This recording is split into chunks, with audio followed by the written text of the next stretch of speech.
Good evening, everybody, and welcome into this week's all-new edition of the Milford Informer. As always, I am your host, Tim Coet. It has been just another typical week in New England. Just days after some areas of the state were blanketed with over a foot of snow, we see back-to-back days with temperatures soaring into the 50s and 60s.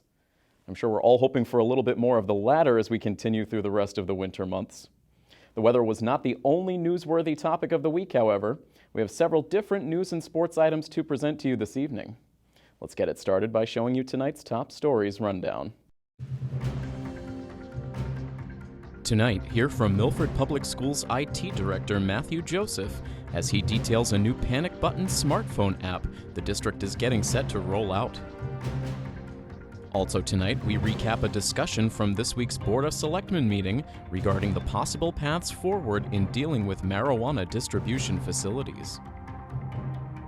And later in sports, we'll recap the week in MHS Girls and Boys Basketball, and we'll also provide a mid-season update on the Milford swim team, complete with player and coach interviews.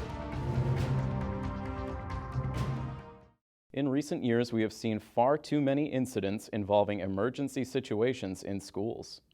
As districts across the country look to improve safety, Milford's public schools are getting ready to implement a new program that will give faculty members a powerful tool to help put proper plans in place should an emergency situation arise.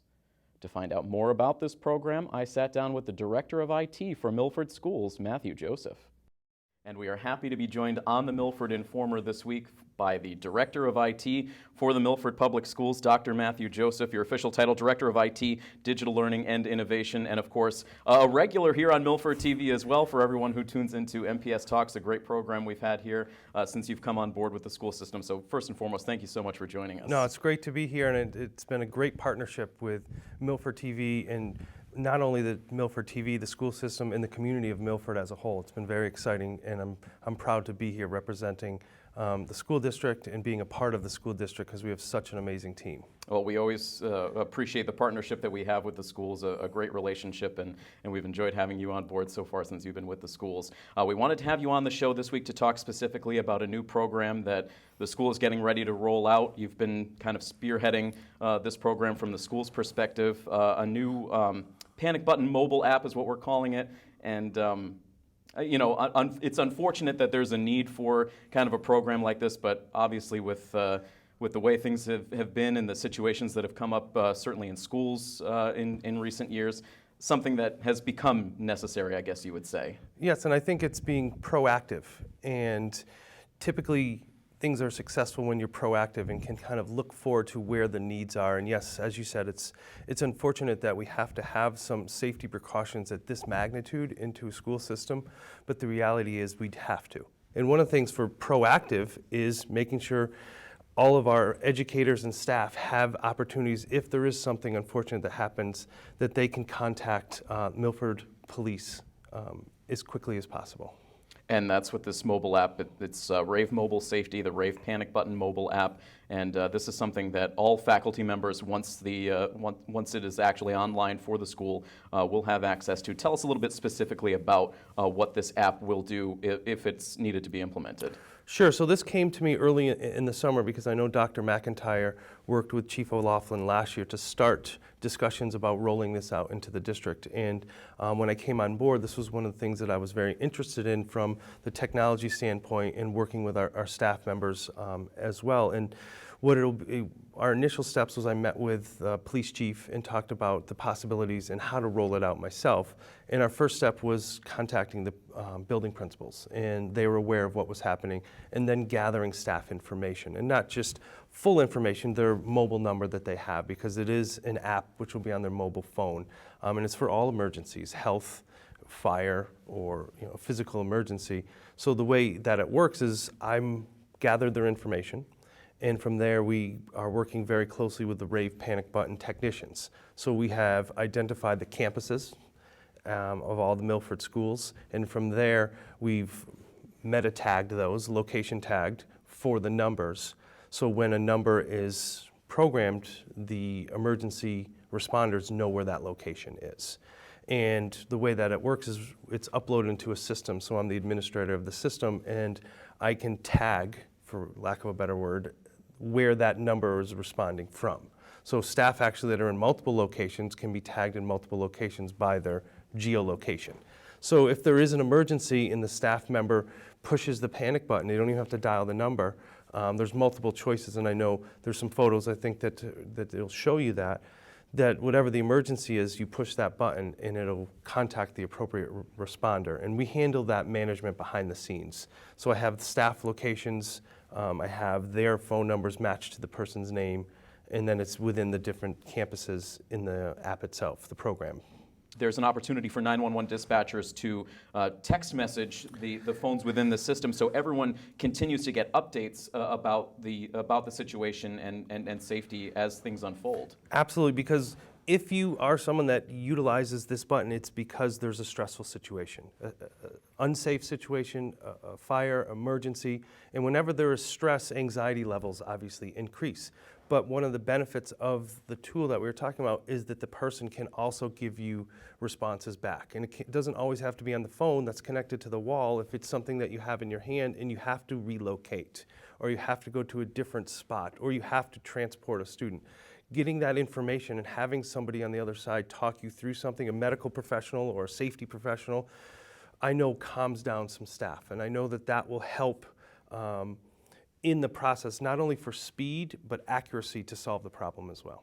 And just for clarity, as we're talking and people are watching this is not our only avenue to contact emergency responders. Sure. Because I know sometimes everyone doesn't have a mobile phone, or there might be a time that you don't have it on you. We also have multiple action steps in place for a typical 911 call, an office call for an emergency to a medical professional. So this is one of many options, but one that we're starting to see major benefits. And also the town of Milford has used it, and talking with Chief O'Loughlin, hearing the successes of that, it just makes for a strong partnership. So this is coming soon. We are in the stage now that the Rave mobile homepage location is set and ready to go live, and then my next steps are to work with the technicians at Rave to make sure everything's triangulated, and then work with the building principals to make sure it's rolled out smoothly and everything is in place. But again, this is just one of multiple tools that we have, but one we are very confident in, like I said, ensuring the safety of our staff as well as our students and anyone who's on the Milford campuses. It's a very useful tool, and I'm sure, again, the partnership that you've had with the Milford Police and with Chief O'Loughlin specifically has been extremely helpful in putting this all together. Absolutely, and it really aligns with Dr. McIntyre and Mr. Consigli's vision of making sure we're all on the same page, that we're working together, we're focusing on the right things, and we're being proactive. And that's what's exciting for me, is we're not that we need something like this, that we're being proactive, and we're after the fact, or triaging something after is always difficult. And we're doing that with our educational tools, with our professional development, with our safety procedures. Being proactive is what Milford Public School is moving to. And that's what I'm so excited about being a part of. It's a great forward-thinking mentality, and I'm sure the community out there, I'm sure you guys hope that there's never really a need to put this in place, but it's extremely helpful to have it there if that emergency situation ever comes up. There's no question about it. Absolutely. Well, I know the community is already so appreciative of the work that you've done, the tireless work that you've put in the schools. We're certainly happy to have you on here. You can catch MPS Talks with Matthew Joseph here on Milford TV. You can also watch it on our YouTube channel as well. And also, we'll continue to look for updates about the new security app as it rolls out in the months to come over in the school system. But in the meantime, Dr. Matthew Joseph, thanks so much for joining us. Thanks for having me. Reactions have been mixed across the state in the aftermath of last November's vote to approve the marijuana legalization initiative. Local lawmakers are now in the process of sifting through all of the information on the issue to find the best path forward for their cities and towns. This very subject was part of the agenda at this week's Board of Selectmen meeting, where the board was joined by Town Council Jerry Moody. There's really three categories falling under marijuana establishments. There's a marijuana cultivator as one class of a business that could be on its own. Marijuana product manufacturer could be a business without the cultivation and without the retail sales. And then a marijuana retailer, all together come under the category of marijuana establishments. But somebody could seek to have different combinations of that. Somebody might just want to be a cultivator, somebody might just want to be a wholesaler distributor, a lot of these operations might want to be all three. So those are the ones that are governed. Now, in terms of the options under the new law, and of course, the new law, as you know, it came by virtue of a citizen's petition, so it's not the typical law that's drafted and vetted by a lot of legislators and lawyers in the legislature. So it's got some problems in terms of that a lot of people are still trying to figure out what it means, and there may be legislative changes that clarify some of it. But among the options available under the law, you see one option that some cities and towns are considering are a total ban on any combination of these facilities. A ban on, if you're going to do the broadest ban possible, a ban on marijuana establishments. That can be done, but in the words of the, again, not well-drafted statute, only by virtue of a bylaw and a vote of the voters. Which we all know what the vote of the voters means, but it's an odd phrase to use, and how to get that on the ballot, nobody quite understands how to do that yet, because there's not a separate authority to do that, but that will be clarified, I'm sure. There's time to do that. So that's the broadest option. You can limit if you're going to limit the number of establishments to 2 or more, so we're going to have a limit somehow in a general bylaw, not a zoning bylaw, but probably a general bylaw, say they can only be 3 establishments in the town of Milford. That can be done by a bylaw without a town meeting vote. So at that level, you could simply do that by a bylaw. But as you see from what I gave you, the planning board is already considering a bylaw that was drafted by town planner, which would limit any establishments of all the categories to the same districts where the medical marijuana is allowed now. So the industrial B and the industrial C districts, and you have a plan, I think, showing you what that covers. Those are broadly the options that you have in terms of the siting issues, whether or not, where to allow them and how much. And again, right now, and I'm not speaking for the planning board, but they seem to be going down that route towards limiting to those districts.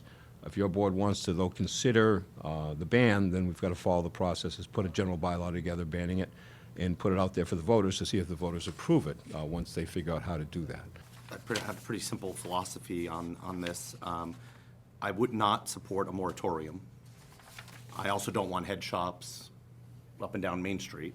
I think following the planning board and having the places located where the medical marijuana establishments are is great. I've taken a tour of that place, and I know that they got involved early with the police chief and did all the security options that they're supposed to, and I think personally that's the way to go. From a local point of view, you know, this might be something that the board might want to consider asking a task force to look at, because I see interest with the police department here, I see interest with the planning department, I see interest with the Board of Health. There's probably interest in the business community, whether it be, you know, something that IDC or something. IDC could be a representative on, or maybe the Chamber of Commerce. And I'm sure there are some community members that, you know, would want to maybe have some say on it as well. So, you know, as we try to think about how we want this to integrate into the town of Milford, if at all, and there's certainly time, because it has been pushed back. It might be something that this board considers asking for some volunteers to serve on a task force to come up with some possible recommendations, trying to cover all of those different areas. I think with the referendum having passed statewide, I think total moratorium is not something, even having passed through local voters, makes sense. Having said that, though, controlling it solely by zoning may allow 25 or 30 of them, and I'm not sure that even with the voters that approved it, they would want, you know, Milford to become the marijuana capital of Massachusetts. So, you know, we just talked about the extremes of the spectrum, and somewhere in between there is, I think, the right answer. And I think it's going to take. If you're going to have a limitation on the numbers, which you could probably validly do at around 5 or 6, you know, depending on what the interpretation was on the 20%, you could do two things. You could have your zoning bylaw that allowed it in those districts, and you could have a general bylaw that says in any event no more than 5 or no more than 6, or you could do it by categories too. You can allow different categories. So you could do that through a general bylaw as long as you stayed over that, wherever the threshold was. Which, if I go to the strict interpretation, it's 2. It's 2, that's correct. All right.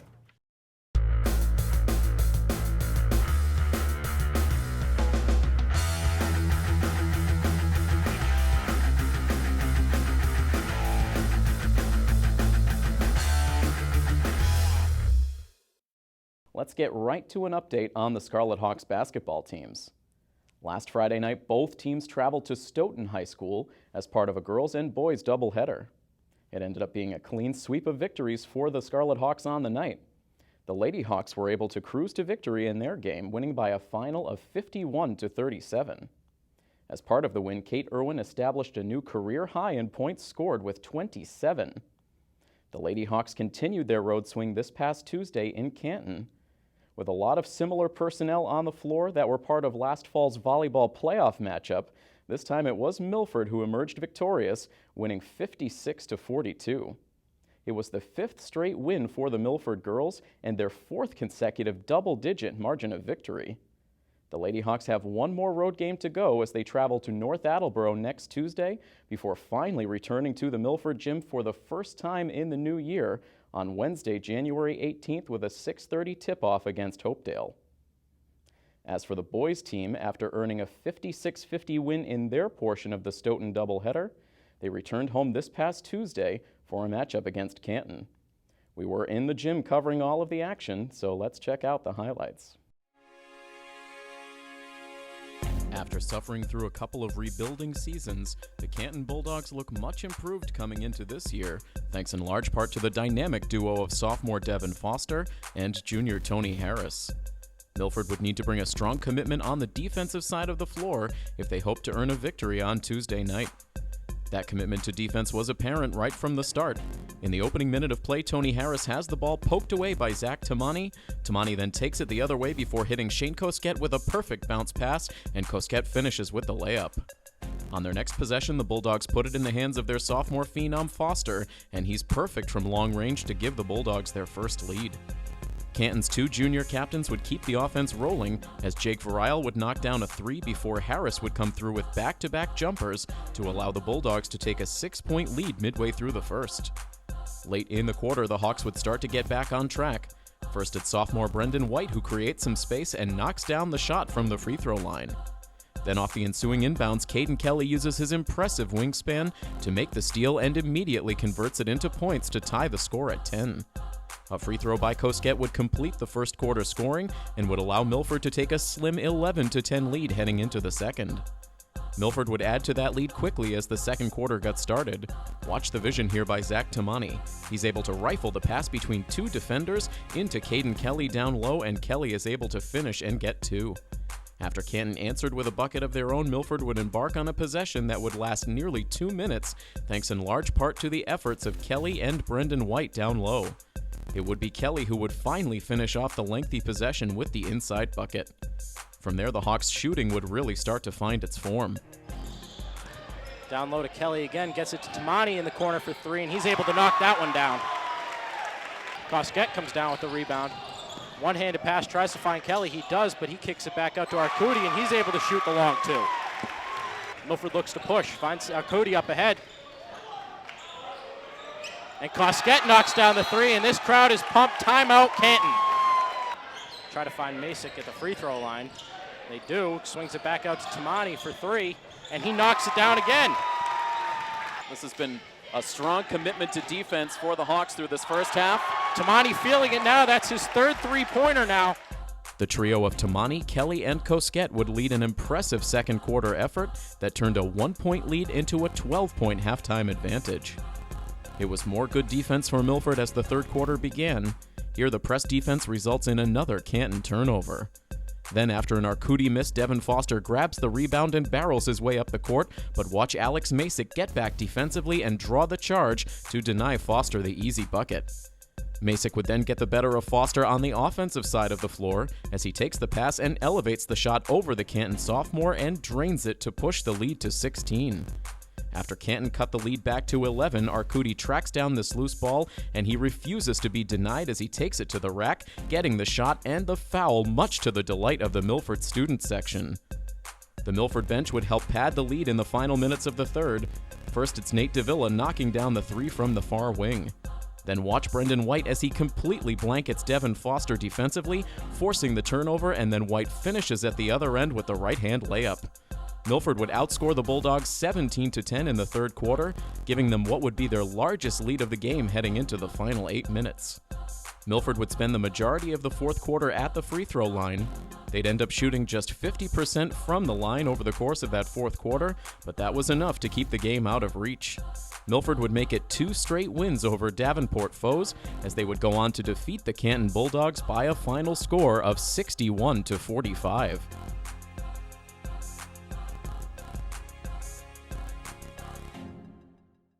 With the win over Canton, Milford moved into sole possession of first place in the Davenport division.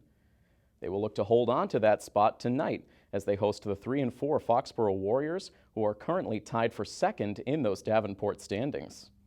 Milford TV is in the gym right now covering the action, so as always, that means we'll have full game coverage available on the educational channel and on YouTube, and we will have highlights here on The Informer next week. Meanwhile, the MHS swim team has already reached the halfway point in their regular season. With that in mind, I made my way over to the Milford pool earlier this week to talk to Coach Chaplin and a few of the swimmers to get their take on how the season has gone so far. We finished 4 meets. We have 8 left. The 3 of the first 4 meets were against the Kelly Rex division. Now we're into the meet of our division, which is the Davenport division, with consecutive meets coming up with Canton, Sharon, North Attleboro, and Stoughton. Both teams are swimming very well. The boys have an even record of 2-2. Losses to Taunton and King Philip. Victories over Franklin and Foxborough. The girls have beaten Foxborough and they've lost to the 3 Kelly Rex teams, but they're in great position. The schedule maker did us a favor with them. We gained a lot of experience with a lot of new kids on the girls' side of things, and they're poised to make a run at the Davenport title, and I think it would be their 3rd or 4th in a row. We both have big meets if we're going to win that division against the boys against Canton next Wednesday and the girls against North Attleboro in 2 weeks. On paper, both of those teams look to be stronger than us, and we need to step up, I think, and get things done at the probably 2 perfect meets in order to do it. And by perfect meet, we got to get great performances, have people in the right events, because matchups become a big part of it. This is event 2, boys 200-yard medley relay. Marcello Pano, who's coming off a soccer injury, is one of our sprint freestylers. Dan Pacella has really popped in the last 2 swim meets, dropping upwards to 6 seconds in his 100 freestyle, which he's putting us in position to maybe qualify our 400 free relay for the sectional and state championships. Our 200 medley relay and 200 freestyle relays have already qualified. Nick certainly is qualified in his 2 main events. Right now we're looking for some backup events that he may want to qualify for, just to have some options in case he needs a break in between sectionals and states with a different event. We want to make sure he's qualified, because if you don't swim an event during the regular season, you cannot swim it in the postseason. Nick's having a great year. He's undefeated in all his races. We have some high aspirations. A year ago he finished 3rd in the 200 IM and 5th in the 100 butterfly. And looking at that and looking at who's graduated and who's coming back, they're very lofty goals. We'd like to get another name in on the state championship banner in the lobby. My favorite is the 200 IM. I like it the best because it's the least boring in my opinion, because you got to do all 4 strokes and it's just 450 sprint. Then my second favorite has to be the 100 fly. I just love butterfly. Always have since I was a little kid. And those are the 2 events that I'm going to be swimming in college, on top of the 400 IM and the 200 fly. So gotta love them, otherwise. For me, being a captain is about not necessarily showing everybody what to do, but giving everybody the tools that they need and figuring it out for themselves, especially in a sport like swimming, where you don't know what type of swimmer you are. You know, we might throw you in the 50 when you could be good at the 500.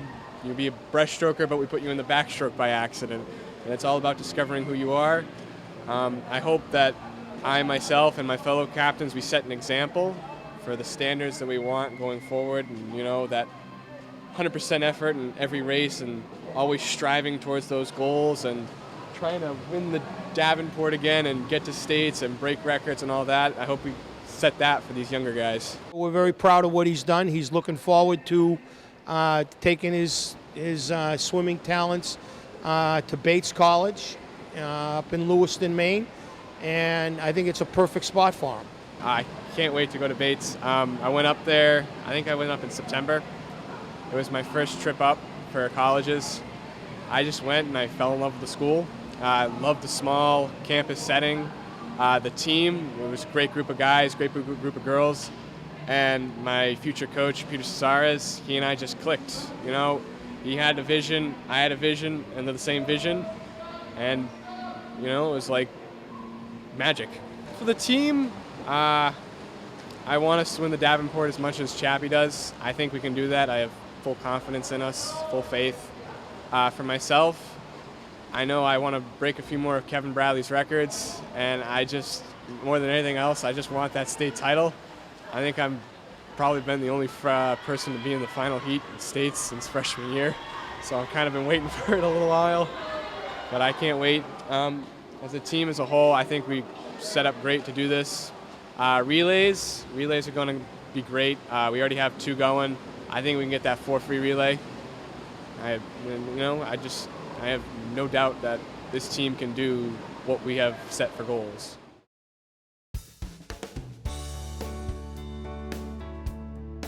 Coming up on Saturday morning, the Woodland PTO will be hosting a flapjack breakfast. The breakfast will be held over at the Applebee's on Medway Road and will feature pancakes, sausage, juice, and coffee. Tickets to the event are $8 per person, and all proceeds will help benefit the PTO. The Flapjack Breakfast will be taking place on Saturday, January 14th at Applebee's in Milford from 8 to 11 a.m. And coming up next Friday, the Milford Regional Medical Center will be hosting a blood drive. The blood drive will be held in Milford Regional's Physicians Conference Center on the ground floor of the main building. Again, the blood drive is happening on Friday, January 20th at Milford Regional from 9:30 a.m. to 3:30 p.m. Appointments are preferred, but walk-ins are welcome. To make an appointment, you can call Camille at 508-422-2958, or you can make an appointment online at redcrossblood.org.